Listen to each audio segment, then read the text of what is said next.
All right, so it's time for another eBay unboxing, and it's fragile.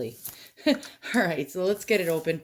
Let's hope the seller packed it well, because it's like every single thing I seem to be ordering on eBay that's antique is fragile. And I hate ordering fragile things because you never know when the mailman's going to decide to kick and punch your box and play football with it. And actually, the mailman that delivers to my house is a pretty darn good mailman. But when his subs take over, that's when all the havoc is caused. They don't care like he does. All right, so we got some newspaper. And newspaper, I really don't like getting things wrapped in newspaper. I think it makes a bad presentation. But for someone who's just barely getting by on eBay, the seller may not be able to afford better packing material. So far, I'll give this packing job an A minus. There we go, A minus for the newspaper. And so far, so good. We have bubble wrap. That's another plus. A lot of sellers don't even bother to use bubble wrap. So far, this seller gets a pretty good rating with packing. And by the way, I'm not such a jerk. They always get 5 stars. As long as my item's not damaged, you get 5 stars. I've probably never given anything less than that. Maybe in all my years on eBay with over 2,000 items purchased, maybe I gave like 2 negatives. So there you go. All right. I'm not a hard marker. And all right. So far, the seller, fantastic packing. And it makes a big, it makes a big deal to someone like me who orders, things that can break easy. When they put a little effort in, it means a lot to me. And, a lot of sellers just will throw something in a box and not give a crap. So that's one of my pet peeves, when they really don't care and they just put it in a box and that's the end of it. All right. And what is it? So let me just move this crap out of the way. Basically, it's Opaline glass, and it's French, and we have Scotch tape stuck to it. Let me get that off. Actually, this is something I might have to take a point or two off for. This is the dumbest thing you can do as a seller, especially with something that's painted, is to stick a piece of Scotch tape over paint. Dumb, dumb, and dumb. Not everybody has such high IQ like me. I'm only kidding. I'm being a bit of an asshole, but it's true. Don't ever do this. I mean, what this seller did, this is not very smart. I've gotten a lot of antiques that had hand painting on it, like hand painted decals or decor, and they place tape over it. And when you pull the tape off, guess what comes off with the tape? The paint. So now I'm going to have to do surgery to remove this tape without damaging the paint. And I'm a little pissed off right now. So hang in there. I'll be right back, and I'll come back hopefully in a better mood. All right. So I just wrestled with this for over 15 minutes. The tape was actually stuck down so hard on the Opaline glass that it left a big bunch of patchy, sticky areas. And that was a pain in the ass to actually take off. So if you are selling on eBay, please never do something like that because it aggravates the shit out of people like me. Okay, so what do we have here? We have this beautiful, beautiful egg-shaped Opaline glass, and it's French. And it looks very, very old, and it's not. Okay, so there's a lot of these revival pieces being sold as real 18th century or 19th century opaline glass. Now, what is opaline glass? Opalescent or opaque glass. It's actually almost where you can't see through it, but you can under certain lighting conditions. Now, authentic opaline glass only comes from France, and it came in many different colors: blue, green, white. The rarer ones come in pinks and reds and lemon color. And there's lots of French things that were made in egg shape. And here we go. Here we have a Limoges piece. Don't know if I'm pronouncing that right, Limoges or Limoges. And here's our opaline egg glass. Now, a lot of these originally were made in the 18th to 19th century during the reign of Napoleon. And it was very popular. And it came in small boxes, like all different kinds of different, like ladies' vanity pieces. And it would come in small boxes, perfume bottles, vases, match holders, pin holders, sewing kits. You'll see also casket boxes with locks on it. And these were all made in different shapes, all different sizes, some of them in egg shape, which is my favorite. And again, only true opaline glass is made in France, not Italy, not Germany, not any other country. You do see a lot of opaline glass being made around that time or after in places such as Italy and also in England, where they made pieces called Bristol ware, which was very, very similar to opaline glass, but very thin and not made as well, and will never be as good as French opaline glass. You'll see a lot of the pieces that are hand enameled.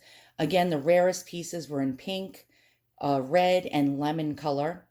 People like to collect by color. Sometimes they'll go after the green pieces, which you don't really see too often, or the white pieces, or the blue pieces. And some people have preferences over color. I don't care. Whatever I can get my paws on, I will take. So again, this was very popular in the 18th and 19th century, and it peaked during Napoleon III, which was the real Napoleon's nephew. So it peaked in the Napoleon III time frame, which his reign was during like the 1850s to the 1870s.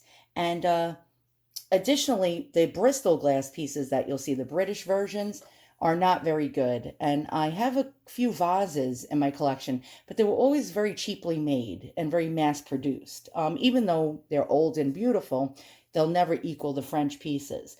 Now, there was a resurgence of this opaline glass starting around the 1920s. You'll see revivals of the antique, almost like the French tour pieces. And these were actually originally usually sold as souvenirs. A lady would travel Europe and bring back a piece like this to the States or wherever she lived. So she would go on a tour of France or Europe and bring back opaline glass. And usually well-heeled, wealthier people would do that. But there was a resurgence in the 20s, and pieces that came out of Italy, even Murano, Italy, and France and other parts of Europe. And so this came back to life again. And then it waned a little, and then it came back again in the late 30s, probably around 37 or so, into the 50s. And there was such a company, actually. There was a gentleman by the name of, and I'm going to pronounce it wrong, R. Noir A. Noireat. Noir means black, I believe, in French. So it was a gentleman by that name, R. Noiret, who made pieces for Guerlain, the House of Guerlain. And he made perfume bottles out of opaline glass with these beautiful little painted details on it. And you'll see other pieces with his signature on it, egg boxes, and all sorts of things like that. Then there was another company I believe he worked for, which was called Crystal and Bronze. And in French, it was on the bottoms, there would be little labels that would say Cristal et Bronze. And it means crystal and bronze. And so you'll see a lot of his pieces from around 1937 to about 1951 or so. And especially those perfume bottles for the House of Guerlain. Don't know if I'm pronouncing that right. Don't laugh at me and make fun of me in the comments below. No, no, no. So you'll see those, and those sell for quite a bit of money, the perfume bottles. Probably like 2,000 to 2,500 euros, actually, when they come up for sale at auction houses in Europe. In America, it might be a little bit of a different story. You might be able to get one for 100 to about $800. But there you go. So this piece, I believe, was made by the same gentleman, although we have no mark. Let's try to look. Some of them are marked made in France or France in the little brass or the bronze piece on the bottom. If you look hard enough, sometimes you can find it. And look at this beautiful painting. So we have these birds, these like fancy like birds. I think that's a swallow. I'm not good at birds. And then we have this beautiful painted garlands going around it. That's a really beautiful bird. Look at that guy. Very, very lovely. I think it's like some kind of bird of paradise of some sort. And again, it's an egg box. Now, I'm going to show you actually some other pieces that were probably made by the same company. Now, a lot of people get this mixed up and think it's Baccarat, antique Baccarat glass.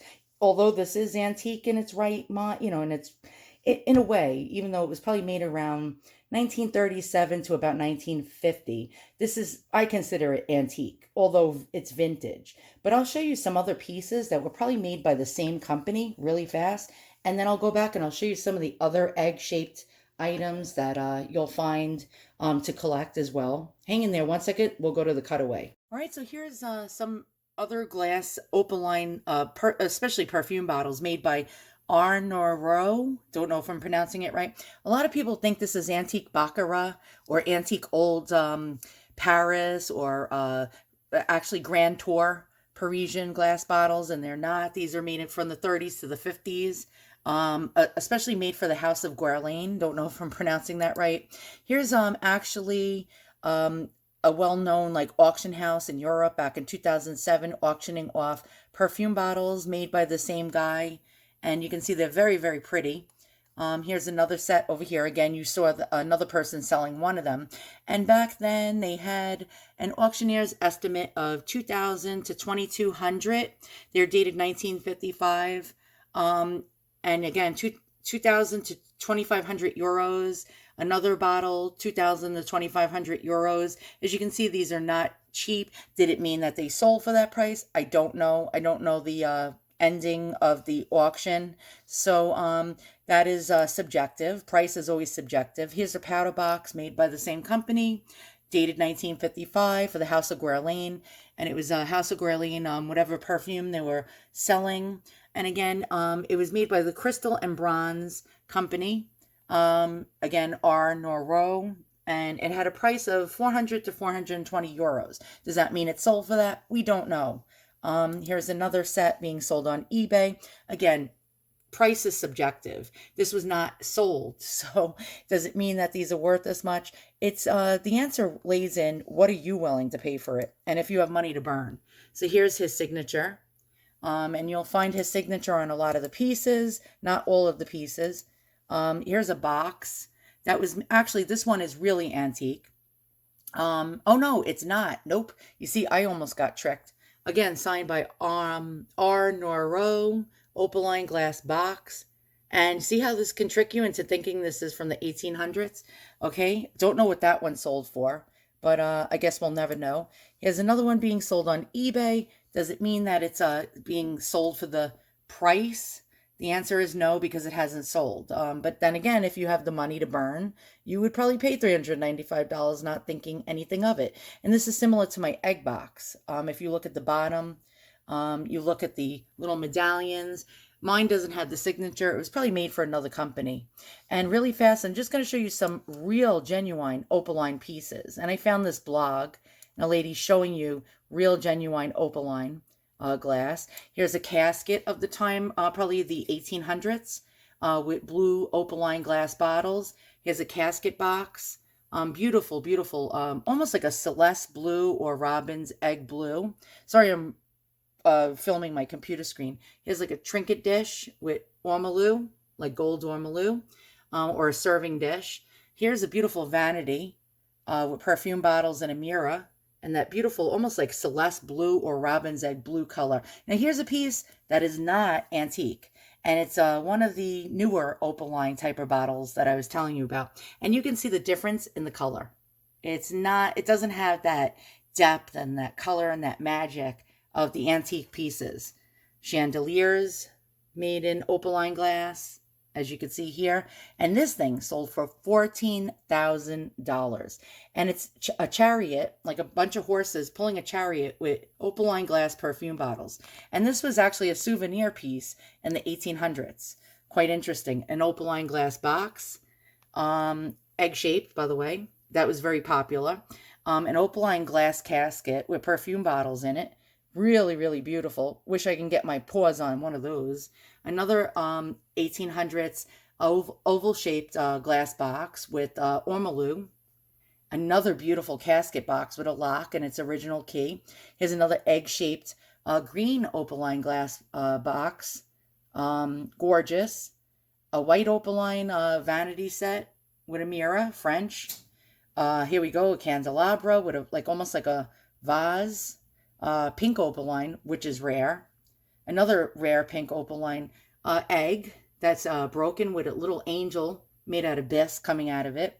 We have mules pulling a green Opaline glass box, probably a powder box of the day with mother of pearl. Here's some vases.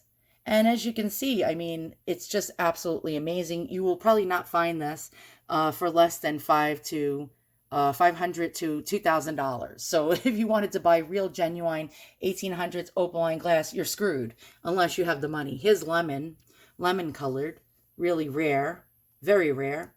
And there you go. All right, I'm going to just show you some pieces and then we're going to go. Very hard to tell real antique opaline glass unless you've collected it for a long time. So here's a piece that's probably mid-century, from the 30s to the 50s, made in Italy.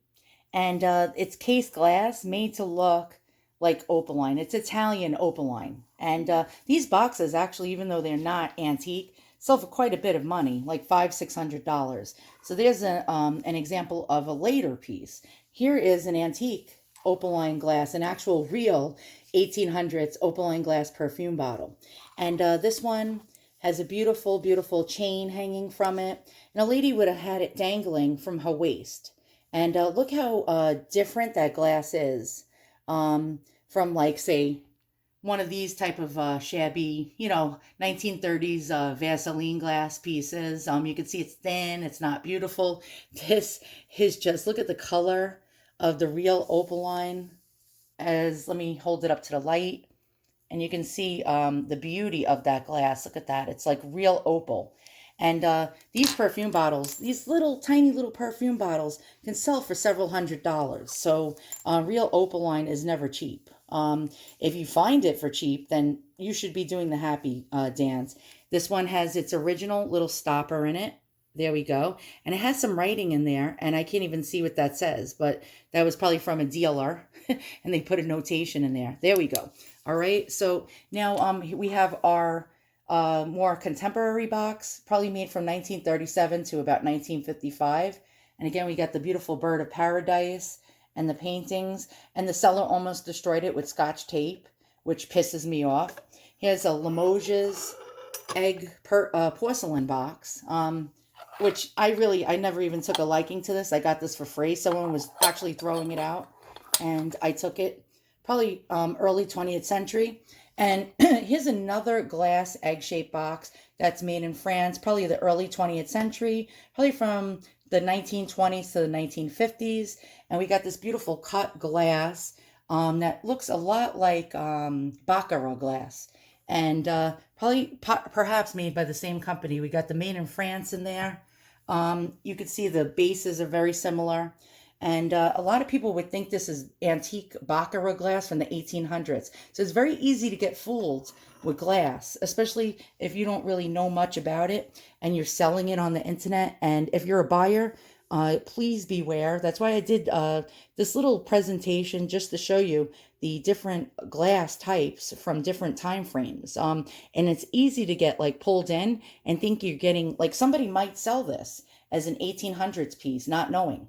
And you would probably buy this for about $1,000 to $1,500, thinking it's a real Napoleon era box. So it's easy to get tricked if you're not a collector or haven't collected it for a long time. So I hope you enjoyed my presentation and my unboxing, and how the seller almost destroyed this with Scotch tape, and how I almost threw a hissy fit live on camera. And sorry if I'm a little bit like eccentric sometimes and very picky. But after you collect things for a long time, you get aggravated when people do shit like that. You're like, why? Why did you stick Scotch tape on painting, on like enamel? You idiot. And so there we go. See you guys all soon. I should be getting some really neat sleepers and antique sleepers in this week. And we'll do unboxings. So long.